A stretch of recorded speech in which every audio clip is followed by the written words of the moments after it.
میں یہ کہہ رہا ہوں کہ اگر شاہ صاحب کی اگر حضرت زین العابدین سے ہے اور یہ اہل بیت سے نالج چلی آ رہی ہے تو پھر یہ ختم نہیں ہو سکتی، یہ تا چلتی ہے. قیامت چلے گی اور اسی خون سے چلے گی اور اسی ڈی این اے سے چلے گی، کیونکہ that make sense. That makes sense.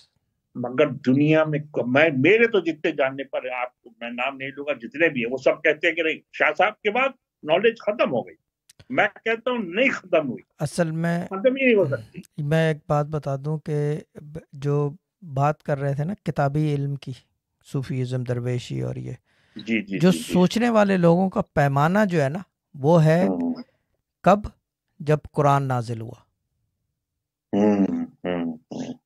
قرآن نازل ہوا اسی کے اوپر تمام سلاسل عالیہ، طریقت اور جتنے آپ کے کیا کہتے ہیں پیری مریدی والے راستے ہیں اور درویشی کے، صوفیزم کے، وہاں سے چلتے ہیں.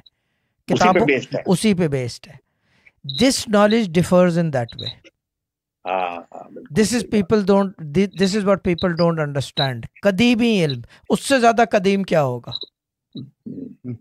اچھا اگر یہ بولا جائے کہ قرآن نازل ہونے سے پہلے قرآن پڑھا جاتا تھا، حسین بھائی جواب دو یس اور نو میں.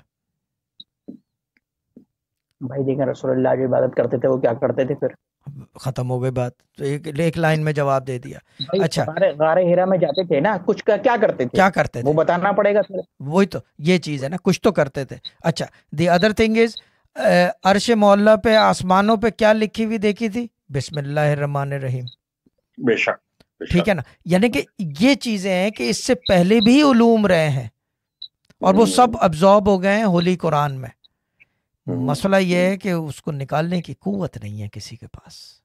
وہ ڈی این اے میں آتی ہے. Because you need to understand and blue in the past tense as well to rectify your future. To rectify your future. present تو آپ کر ہی لوگے. میں ابھی ایک فون اٹھا کے یہاں رکھ لوں گا. مزیداری کی بات یہ فون کو میں پلان کروں کہ یہ ادھر رکھوں بغیر کیمرے سے موو ہوئے ہوئے 15 منٹ میں. That is where the knowledge kicks in. That is where the knowledge kicks in. یعنی کہ ایک قرآنی علوم ہے یہ اور یہ قدیمی علوم ہے. اب قدیمی علوم سے مطلب یہ ہے کہ یہ پرانے علوم ہے. جو آدمی سمجھتا ہی نہیں ہے وہ کیا اس چیز کے بارے میں ججمنٹ کرے گا؟